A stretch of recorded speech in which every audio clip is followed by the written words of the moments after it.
Amen. Happy Sunday, everybody. Can you make some noise and tell the person beside you, God wants you to win. Sino may pinagdaanan na sa buhay or pinagdadaanan sa buhay? Pwede ba akong tsumika? Ay, wala naman kayong choice, di ba? 2022, so the first relaunch of FOD was supposed to be in Tiendesitas. Doon talaga muna. Sila yung open-minded eh. So bilang last minute, hindi na sila open-minded. So wala. 3 weeks before the feast, wala na. No, paano yan? And then biglang napag-chismisan. Uy, try sa Novotel, wala pang feast ako ba? Ganyan-ganyan. Tapos bigla at that moment, biglang, nagkaroon ako aha moment. Ask me why.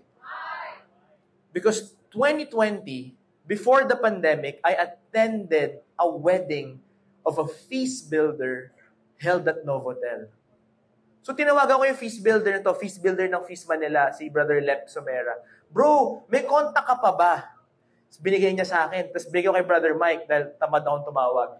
So si Brother Mike Ibiernes tumawag, and lo and behold, that same week, nagka-venue ang FOD, which is Feast Novotel. And this might be our last Sunday for the AM session. But why am I sharing this? Because sometimes pag feeling mo talong-talo ka na, wala nang mayroon sa'yo, then God comes out of nowhere and He tells you, I have better plans for you.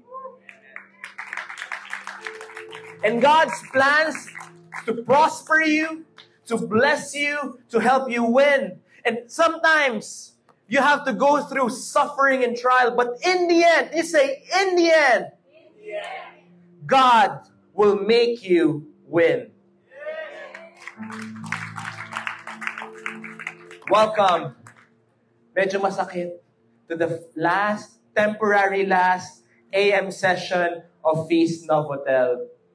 And hirap. But thank you so much for being here. And for everyone here who came for the first time, pwede mo yung magtaas ang kamay, welcome ko lang kayo. Welcome to the feast! Yeah! Thank you so much for being. Galing, di ba? Kasi sa Diyos walang katapusan. There will always be people who will be blessed. Yes? So, for the first time here, you may go to the Feast Timog or Feast Green Hills or stay 2 p.m. And then, I promise you, grabe tong, sorry, kailangan ko lang pasok to. Before Feast Green Hills had multiple sessions and because nagkaka-problema financially, we had to close. And for me, sakit nun. I just got newly married. Pagkakasal, sarado ang feast ang sakit. But then, embracing that closing was a blessing. Ask me why. Because our light groups grew, our feast lights grew. We started Tuesday session and we had more feasts all over the FOD area. So grabe ang Diyos bumalik. So I'm not scared of this temporary close because I already know God's pattern. Every time may lulubog, may babawiin ng Diyos. Amen? So with that being said, let's pray. In the name of the Father, and the Son, and the Holy Spirit. Amen. Today I receive all of God's love for me. Today I open myself to the unbounded, limitless, overflowing abundance of God's universe. Today I open myself to God's blessing, healing, and miracles. Today I open myself to God's Word so that I become more like Jesus every day. Today I proclaim that I'm God's beloved. I am God's servant. I am God's powerful champion. And because I am blessed in blessing the world, in Jesus' name, amen. Thy word is a lamp unto my feet and a light unto my path. Please take your seats for a bit.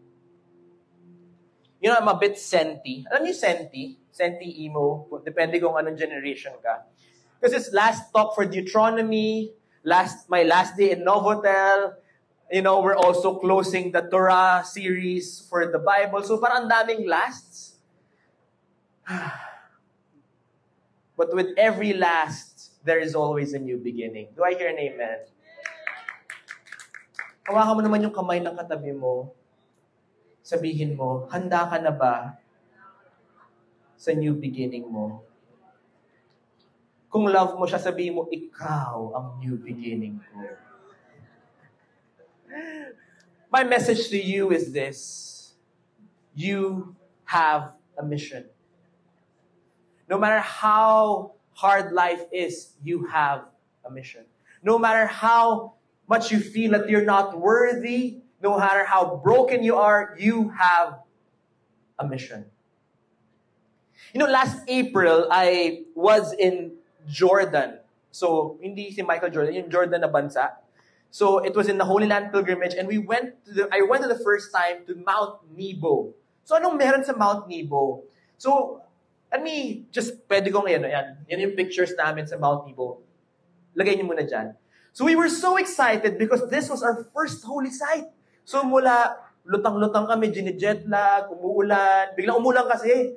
So kumanta kasi ako, tapos biglang umulan. Anyway, so biglang giniginaw kami, ganyan, and we were in, wow, first holy site, nakaka-bless. Pagdating namin sa Mount Nebo, ano ba yun sa Mount Nebo nga pala? Kami kung ano, hindi namin alam.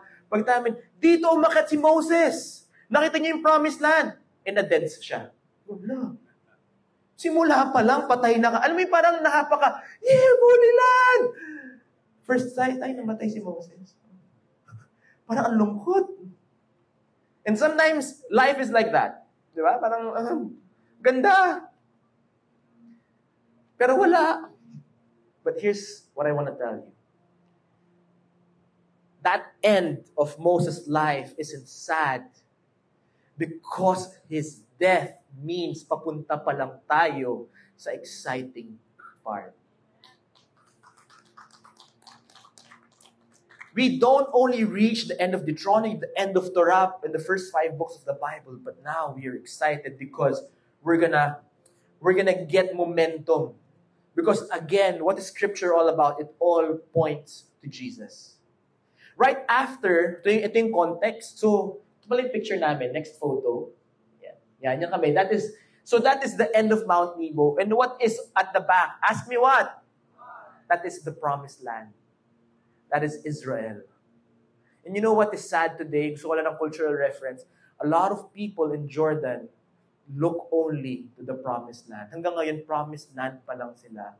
Ayaw sila tanggapin ng Israel. But Filipinos, guess what?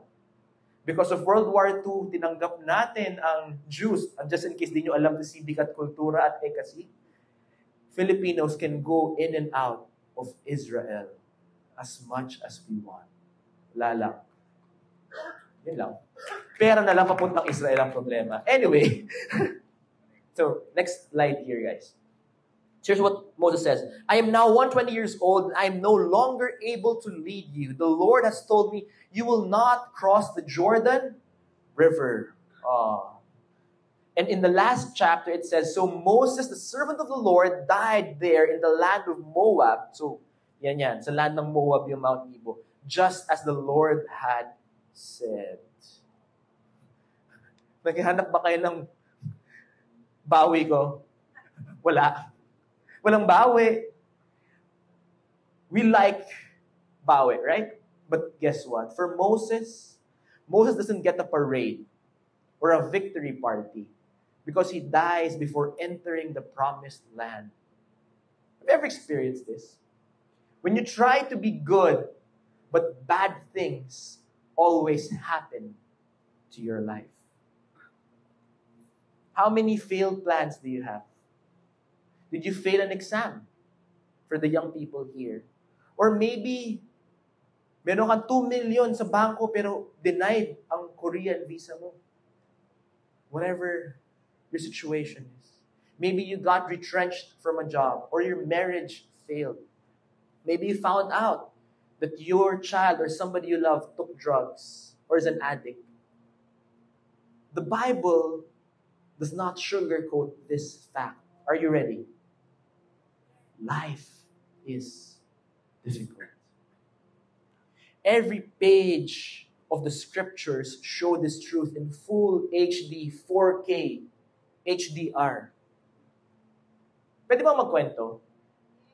A few years ago, I wrote a book titled How to Overcome Financial Stress.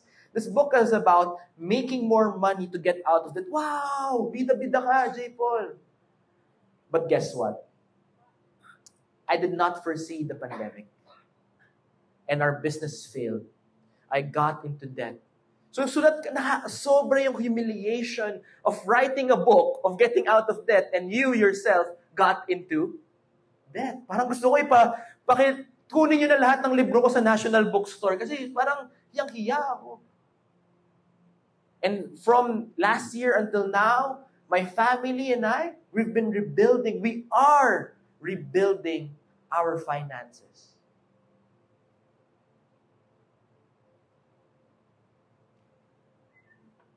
I am not exempt from the trials of life. Alam ko, baka takanta kay Brother J. Paul, ang gwapo-gwapo mo, pinagkakaproblema ka rin. Yung totoo nga pati ako litong-lito Ganun Mahirap ang buhay. I am sharing this hindi para malungkot ka, but I am sharing this to declare this. Walang iwanan. Tulungan tayo sa buhay.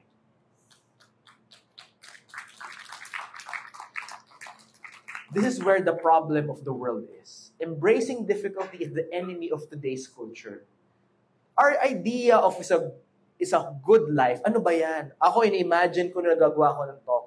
I imagine a beautiful life, drinking coffee, pour over coffee. Sige, para maarte, AeroPress. AeroPress coffee sa Boracay. I wish that was it. Right? Sana ganun ang buhay natin. Many worship the twin gods of comfort and convenience. If our life is uncomfortable and convenient, we complain. Kaya nagko-complain ako, ask me why. Sabi 10 tayo.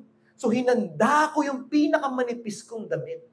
Kasi alam ko mainit dito So hinanda ko yung pinakamanipis kong damit. So sinuot ko. Pag suot ko, ang lamig pala. So nagre-reklamo ako. Friends, kailan ka last nagreklamo? Taas ang kamay kung member ka ng tulad ko na judgmental sa buhay, kanina lang. See? Look up beside you, not to judge. We're all broken, breaking, hurting. We're not yet there, but we're getting better. Tell the person beside you, you are getting better. But these timeless epic tales in every culture, lahat may struggle. The Iliad, Epic of Gilgamesh, Ramayana, The Monkey King, and Biyag ni Lamang. Lahat tayong Pinoy, lahat ng stories, laging may struggle. My favorite author, Tolkien, Lord of the Rings, and C.S. Lewis, Narnia, and the Marvel, lahat, DC, Batman, yan. Lahat ng superhero, lahat ng bida, nagpapatalo or may pinagdadaanan sa umpisa. Do you agree? And believe the reason why these stories have become epic is because it stirs up something deep-seated in us. God designed us not for pleasure, but for purpose. All of these have the hero's journey plotline. A hero lives his comfortable life at home, embarks on a long journey of many trials for the purpose of finding the treasure, killing the dragon, and saving the princess, and different variations.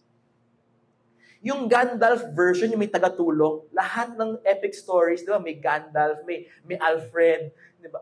Yun lang, di sila na isa-isip ko lagi. Laging may tutulong sa hero. As a young man, Moses left his comfortable palace in Egypt, went to Midian, became a shepherd, married Zipporah, encountered God in Mount Sinai. Moses received God's mission to free his people and lead them to the promised land. Battled with Pharaoh, rescued God's people, led a nation through wilderness for 40 years. But at the very end, yung papunta na sa, papa-champion na siya.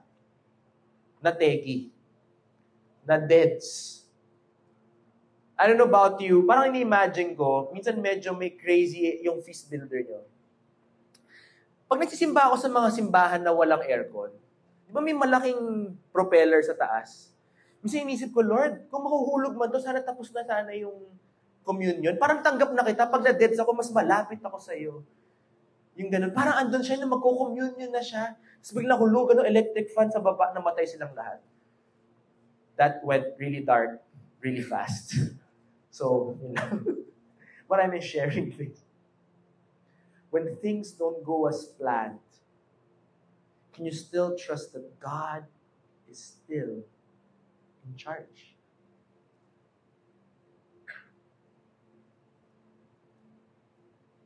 You all stand up.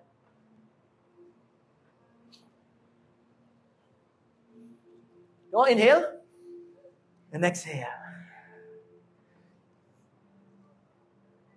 So at least alam nyo na gaano ka-morbid yung thoughts ko. Kaya kailangan ko si Lord talaga. So kung magsisimba kayo sa gilid-gilid na lang, no? Anyway. I don't know what you're going through, brothers and sisters, but we're going to pray for God's victory. God will give you the strength. In the name of the Father, and the Son, and the Holy Spirit. Amen. Father God, I offer to you my brothers and sisters who are struggling in one way or another. Maybe paying debts, taking care of a sick loved one, lost in their career, broken, hurting, or maybe they have trauma from the pandemic, or they're still healing. Maybe they have inner wounds, they are depressed, or whatever they're going through right now. We cannot do this alone. We are dependent on your mercy. Please, Father, give us the courage to embrace difficulty. Give us the courage to face our struggle and suffering. That in every trial, with every tear, with every time that we cannot sleep, give us this knowledge and truth that you are with us every step of the way. We are with you and we cannot do this without you. I put my trust in you, Lord. Amen. Thy word is a lamp unto my feet and a light unto my path. And to really close the message and be clingy to us, let me call on our district builder, Brother Jay Ugawin.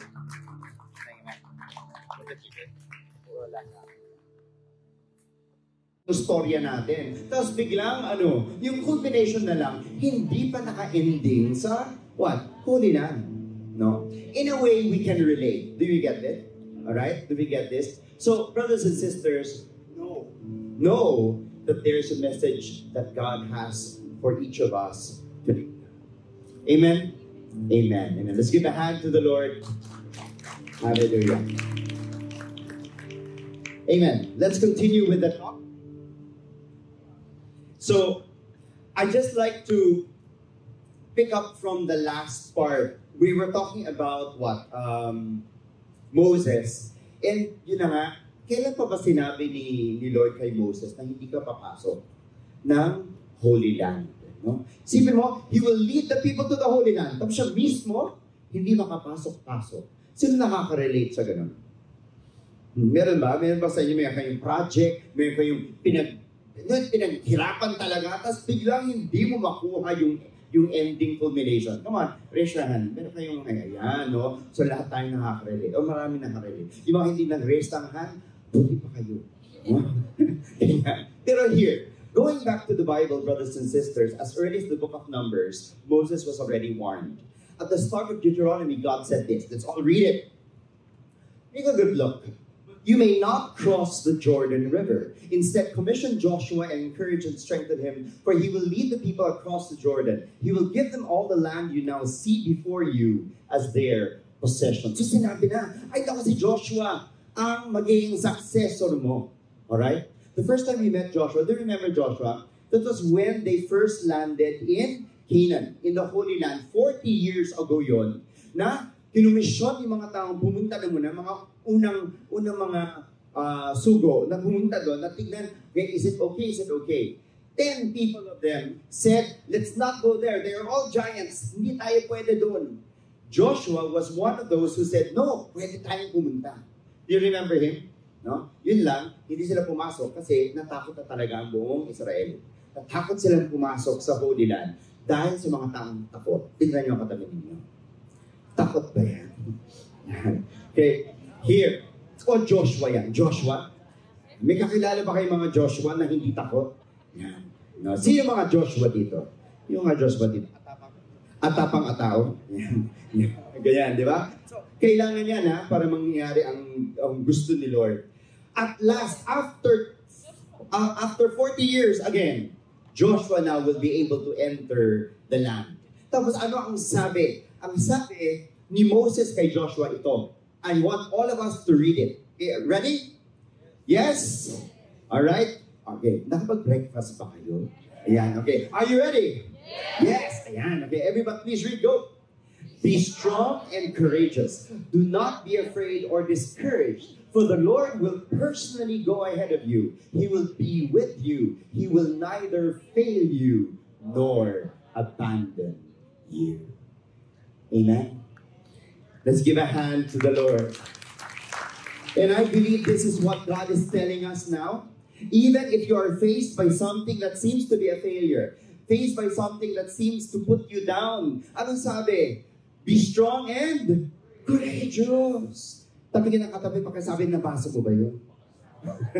Sabi nababasa. Totoo. Tapos ang sabi niya, He will personally go ahead of you. Mauuna na si Lord. Amen? Kaya nauna na si Lord sa Timog. Yeah. Nauna na si Lord sa Green Hills. Amen? Amen? Brothers and sisters, He will never fail you nor abandon you. Amen? Amen. So don't be fooled by what is just what you see. Because we are people of faith. We are people of faith. And as people of faith, we never give up. Amen? I say this because one day, brothers and sisters, you will be where Moses stood also. You'll be in place of transition. Let's have a transition. You know? Yeah. Leaders know that. Kasi, hindi ka naman forever leader. Tama? Di ba? Hindi ka naman forever nasa position mo. You will need to find a what? Successor. Yeah. Tapigin niyo yung katabi. Pakisabi, sinong successor mo? Yeah. So, yung mga iba parang ayaw sabihin yun. Okay? Ayaw sabihin yun. But brothers and sisters, kailangan may successor ka. Di ba? Kasi kung hindi ka makahanap ng successor ang mangyayari sa'yo, ask God, sickness and death will force you to give up your position. Do you get me?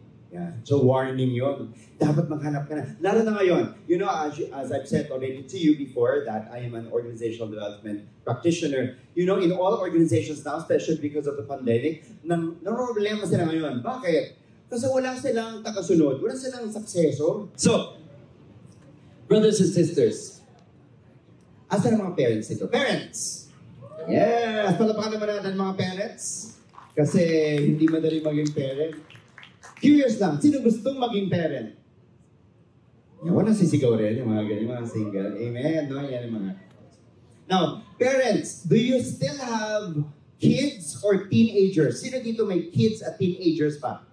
Yes, ayan, no? Marami, no? Young people yan. Lalo na pag teenagers. Would you agree with me that these teenagers are growing up fast? No, hindi ko maintindihan pa minsan. Mas matangkad pa. Diba? Grabe, sabi ko, there's something in the food. Sabi ko, diba? Grabe, no? And the thing here is this.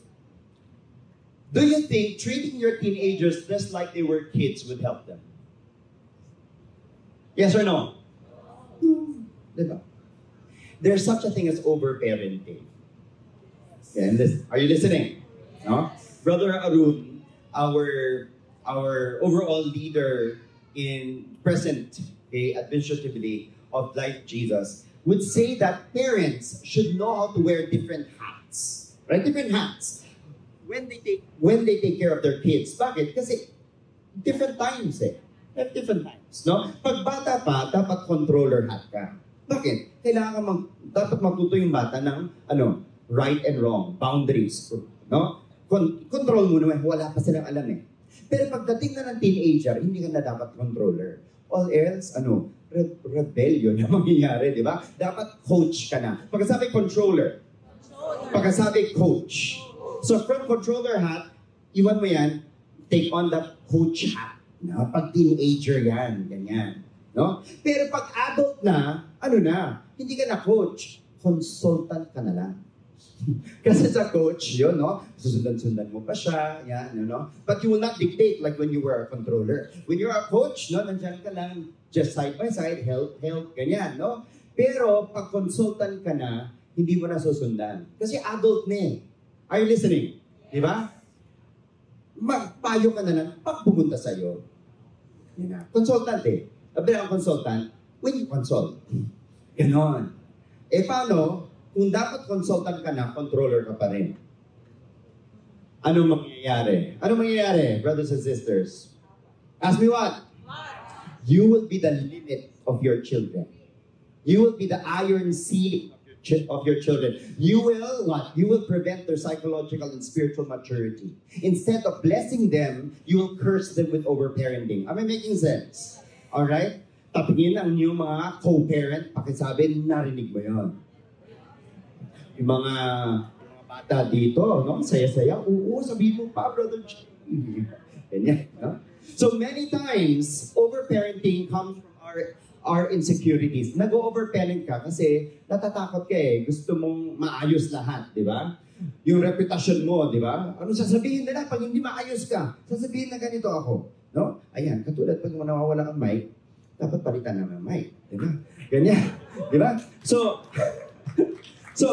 thank you. Yeah. So, brothers and sisters, know when you need to change. Amen? Not just what you need to do, maybe you need to change your mindset. Maybe you need to change your heart set. Whatever you need to change so that you can adapt to the situation. Make sense? Yeah? Yan. Okay? Now, anong dapat gawin ng parent? Yung katulad ng ginawa ni Moses. Anong ginawa ni Moses? Anong sabi sa Joshua niya? Hindi naman niya anak, pero yung parang yung susunod sa kanya. Anong sabi? Be strong and courageous. The Lord will go ahead of you. Now, take a deep breath, brothers and sisters. If you do not do that, then this might be true. I'd like you to read this. I believe there are many Joshuas that were never able to rise up because the Moses over them got nailed to their seats of power. Hugot, di ba? Sila nakarelate, yes?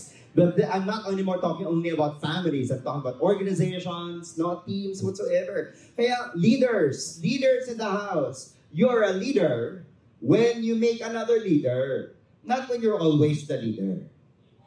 Amen? Amen. And this is what we always tell people, leaders in business and in ministry. Let's all read, go. There is no success without successors. Yeah. No? So all leaders are never owners of their titles. They are only borrowers. Okay? All right? Now, when we have our leadership journey is not only one. There are many stages of a leadership journey. Now, you might be saying, hindi mo ako leader, brother. All of us are leaders. Amen? We are leaders of our own life. We are leaders of our own families. Right? We grow. There are stages. So, pag tapos ka na sa first stage, next stage ka na, you need to what? You need to let go of where you were before. Sabi nila, great leaders plant no longer to harvest. They plant in order for others to harvest. Di ba? Let me give an example. I was fortunate enough to start Feast Baguio. Yan. Sino nakapunta na ng Baguio? Yan. Sino hindi pa nakapunta ng Baguio? Naahawa ako sa inyo. Please, punta lang ng Baguio. 4 hours na lang po. No? Ayan. No? 700 to 800 lang po. Ay, parang nagkawal. Pero pumunta na po kami ngayon. Huwag po sa December at saka sa February. Parang awan nyo na po. Kasi punong-puno na pang Baguio pag ganyan. Pero better, November, January. Yan. Ganyan. October, punta na kayo ngayon. Now, why am I talking about Baguio? Because I had to give up Baguio. I worked with my friends there for so long. We started as a video feast. Yan yung feast like ngayon, yung may video. Ganyan. Once a month lang nun, tapos naging twice a month. Tapos, sinabi ko sa gawin yung every week. Ginawa na ng every week. Tapos ako yung builder nung nag-launch. Tapos, eventually, sinabi na mayroon akong gagawin dito sa Ortigas. So I had to give that up. My own home city, I had to say goodbye to Feast Baguio. Yeah. But because of that though, people step up and you have a new builder and you have so many people and they just celebrated their 8th anniversary recently. Grabe, no? And it's growing. And mind you, this is what they're gonna do. Ask me what? They're now the sponsor of the very first Feast Conference in North Luzon by February. There will be Feast Conference North Luzon in Baguio. So, aligagasin ng lahat kayo. So, ganyan, no? So, if I didn't let go of that, we don't know, no? Bakit hindi nag-progress ang Feast Baguio? There were so many times that Feast Baguio was tried to launch, or they tried to launch Feast Baguio there. But brothers and sisters, I'm just saying this, wherever you are, that may not be the end thing. No? Meron pang gagawin si Lord. Amen? Amen. Now, let's go back to our hero, Moses. Okay? Are you ready for this? He will die. Totoo, alright? He will die. And let's all read about it. So Moses, the servant of the Lord, died there in the land of Moab, just as the Lord had said. The Lord buried him in a valley near Beth Peor in Moab. But to this day, no one knows the exact place. Moses was 120 years old when he died, yet his eyesight was clear, and he was as strong as ever. The people of Israel mourned for Moses on the plains of Moab for 30 days, until the customary period of mourning was over. Now, nag-gets nyo ba yung sinabi? Tanong, kailan namatay si Moses? May sakit ba siya? No, na-aksidente ba siya? Hindi. He was healthy. Ang sabi sa verse 7, he was strong as ever. So why did he die? Not because of sickness. You know why? Everybody read. Moses died when he completed his mission. Grabe. Did he die of old age? Hindi pa nga eh. 120 years old na siya. Grabe. Moses died because when he completed his mission. Tanungin niyo ang katabi ninyo, kompleto na ba ang mission mo? Go! Uy, sumagot kayo. Anong yes? Huwag yes. Dapat no, hindi pa. Hindi pa. No? Kasi nandito pa tayo. Habang may buhay, may mission pa si Lord. Pakisabi nga sa katabi, habang buhay ka, may mission si Lord para sa iyo. Go! Amen? Everybody please read this. God never designed life to be a vacation, but a vocation. Nagkamali tayo ng spelling. Ganun, vocation. No, hindi vacation. Many people kasi, they want to get out most of life. Parang ganun, parang mawawalan sila ng buhay. No, life is not about for us to spend it. Life is about for us to use it for a purpose. May mission. God designed our life to be a missionary expedition, a quest, a calling. Lahat tayo may calling. Either you know it or not, either you want it or not, may calling, may purpose si Lord sa'yo. Sisters, I want you to read this. Are you ready? And I want you to ingrain this in your heart at this, our last feast of Novotel. Are you ready? Yes. Totoo? Yes. Everybody, please read. Go. Stop pursuing happiness. Start pursuing fulfillment. Amen? Amen? Hawakan ng balikat ng inyong katabi at baka hindi niya na-gets. Pisil-pisilin hanggang dumugo. Hindi. No, pisil-pisilin. Pakisabi sa kanya, could you please face the person that you are holding? Ang hirap naman yun, naka-hold kayo, nakatingin kayo sa akin. Dapat nakatingin kayo dyan. Everybody, stop pursuing happiness, start pursuing fulfillment. Say that to your person beside you. Go!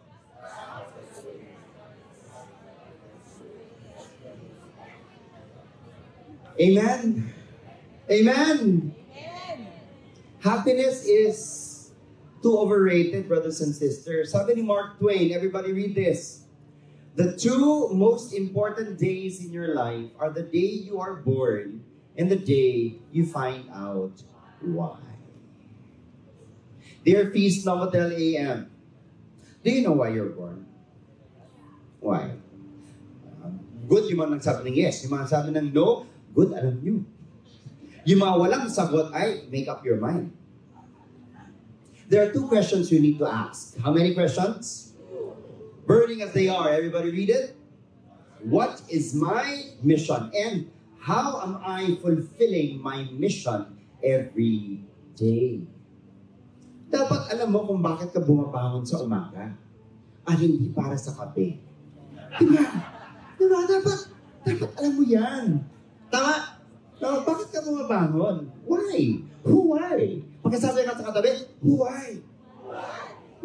Why buhay ka ba? Diba? Why buhay ka ba? Diba? Dapat alam mo yan. Because alam nga, sabi nga nila yung mga nagre-retire, ayaw na lang mag-retire talaga. Ayaw tumingin sa trabaho. Or at least, they keep on being active. Why? Kasi pag nawala ng trabaho, parang nawala sila ng purpose. At umiikli ang buhay nila. Tapigin ang katabi, pagkasabi, narinig mo yun. So dapat may purpose ka. Hindi pwede papanjing-banjing ka. Dapat alam mo kung saan ka pupunta. Amen? Okay. Tignan niyo ang katabi ninyo. Husband, tignan niyo ang wife niyo. Wife, tignan niyo ang husband ninyo. Ano kayong purpose nila sa buhay nila?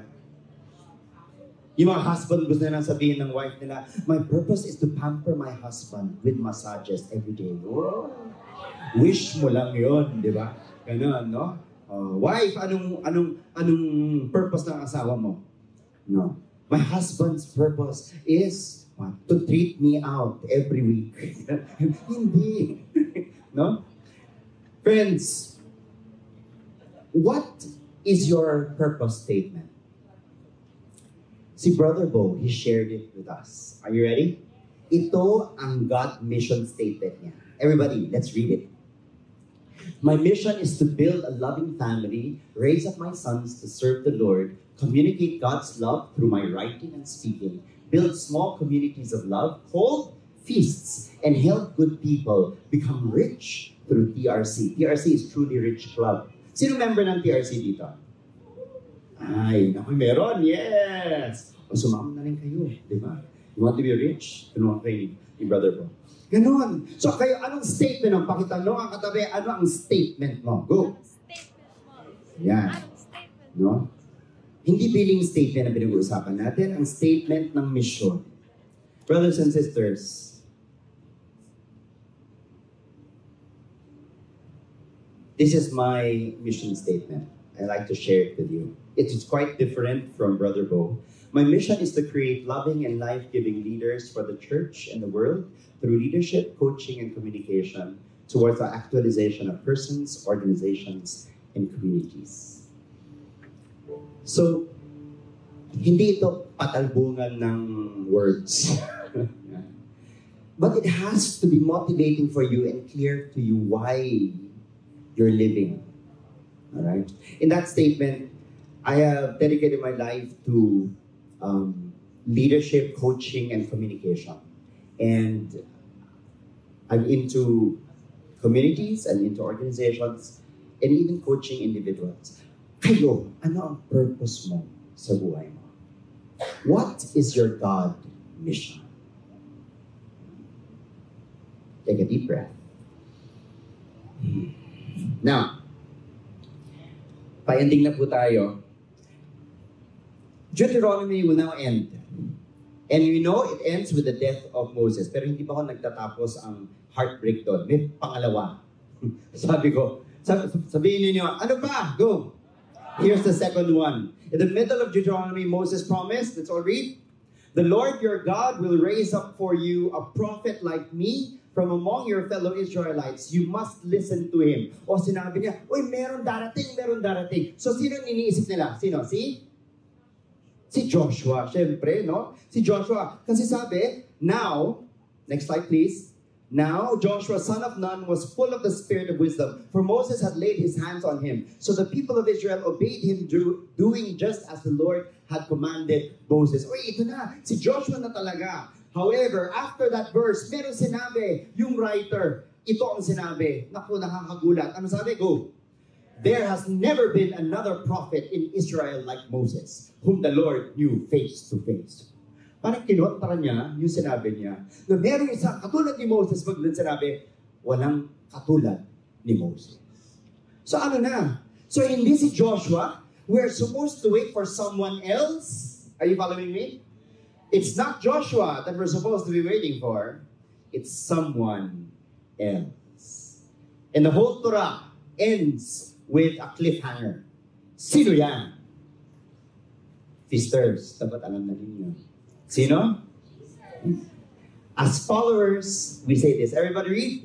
We believe the entire Torah prophesied about Jesus, and because of Jesus, Moses finally entered the promised land. It's Jesus! And because of Jesus, He entered. Paano yun? Paano natin alam yan? In the Bible, New Testament na tayo, centuries after, anong nabasa natin? As the men watched, Jesus' appearance was transformed so that His face shone like the sun, and His clothes became as white as light. Ano to? The Transfiguration. Suddenly, Moses and Elijah appeared and began talking with Jesus. Nandun na si Moses, nasa promised land, nasa heaven na siya, kasama na niya si Jesus. Friends, what is our conclusion? Ask me what? Everybody read. Moses needed Jesus. Let's give a hand to the Lord, who's telling each and every one of us, ang galing-galing mo man, kailangan mo pa rin si Jesus. Amen? Friends, sometimes in life, you think it's a period, but it may not be a period. It may just be a coma. Kala natin wala na si Moses, pero hindi. Nag-ending rin siya sa langit. Brothers and sisters, I don't know where you are now in life, baka akala nyo period na. Have you gotten that? Katulad natin ngayon, no? Akala natin period na ito. Tapos na ang Novotel AM. Pero hindi po, may katuloy ito. Amen? May katuloy ito sa Feast Timog. Amen? May katuloy ito sa Feast Green Hills. May katuloy ito sa Feast PM. Novotel PM, pwede. For those who are in AM, I'd like my heart to you. Thank you for starting this feast with me and Brother Bimbo. And I pray that you continue attending the feast wherever you may be located. Because friends, the feast is not a venue. The feast is people. It's relationships. Amen? And yun yung pinaghahawakan natin ngayon kay Jesus. Friends, you have a mission. And that mission is coming from a person, and that is Jesus. He will always be with you, with us, whatever venue. Kung gusto ni Lord na bumalik tayo dito, bumalik tayo dito. Kung hindi, punta tayo ng iba, punta tayo ng Eastwood, gano'n. Tingnan natin kung saan tayo pupunta. But brothers and sisters, the Lord is with you. Amen? Let's all watch this.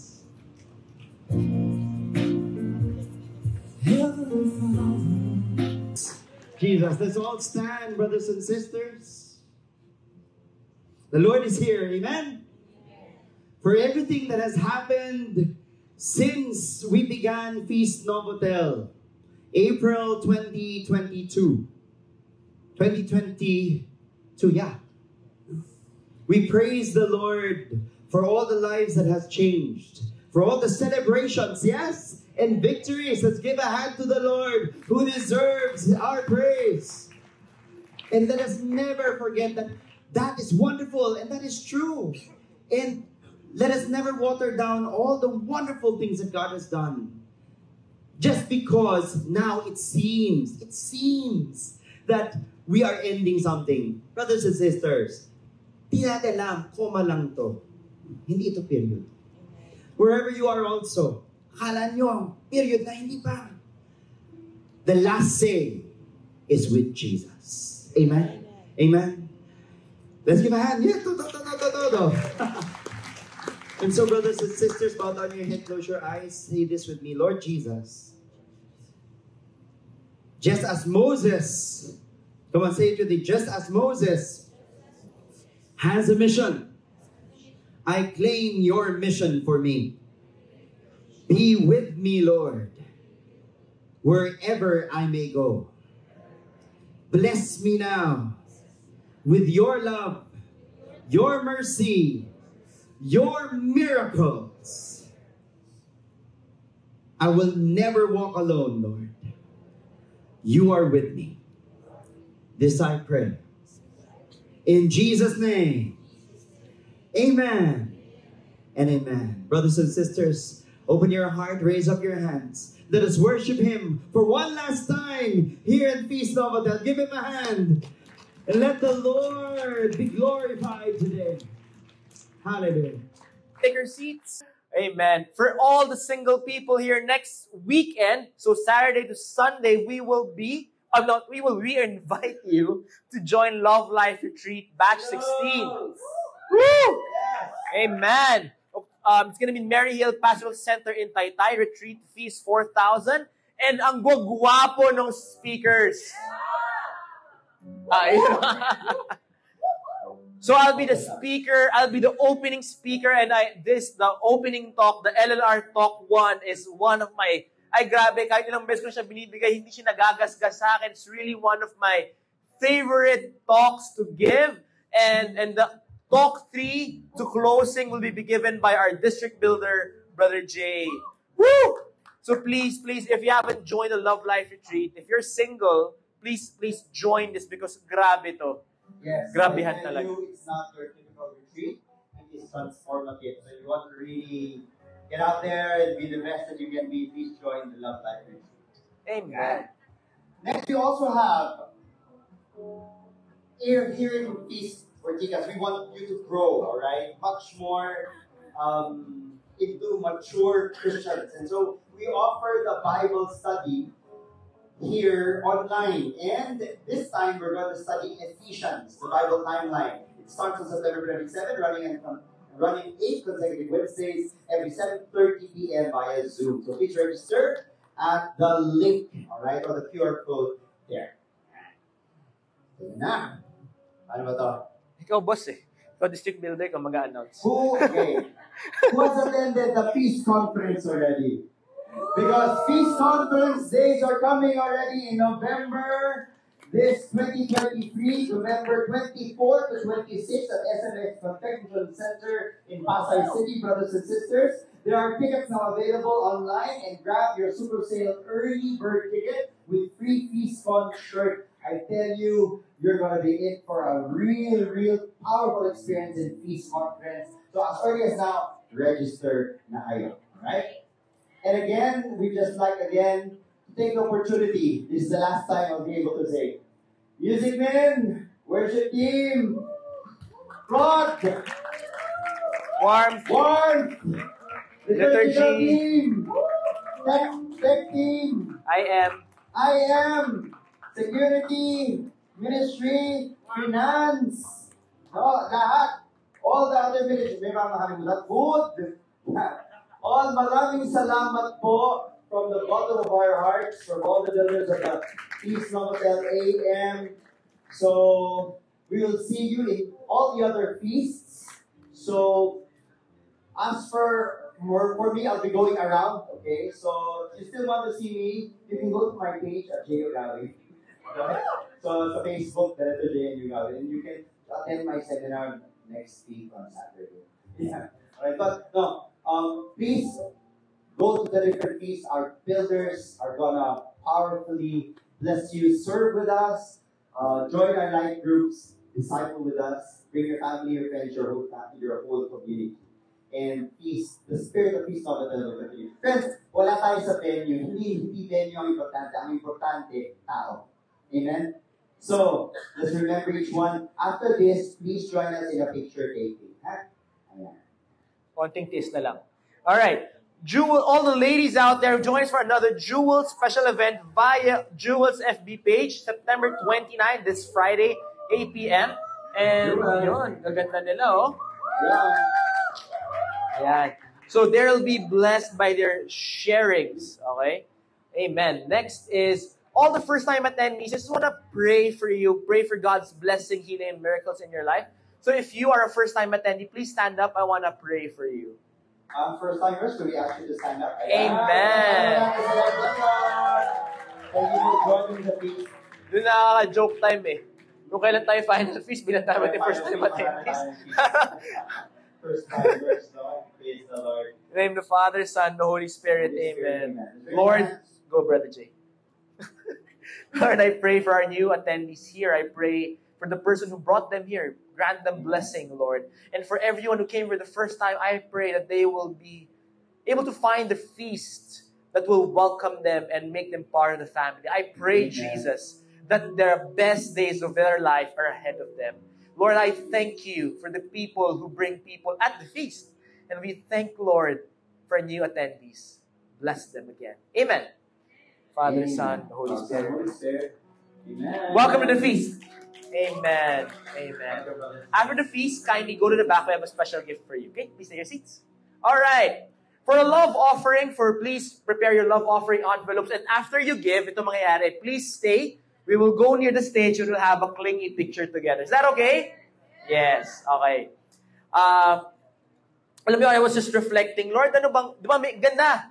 We close with mission. You have a mission. And then next week, expansion tayo.